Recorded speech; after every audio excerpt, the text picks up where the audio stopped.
В Черном море не меньше 100 лет жил один очень важный секрет. Он в ракушке, как в домике жил, понадежней спрятался выл.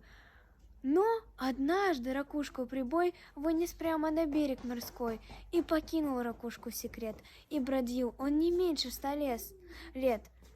И в лесу, и в расщелинах скал, чтоб никто про него не узнал, чтоб никто не добрался туда. Никогда, никогда, никогда.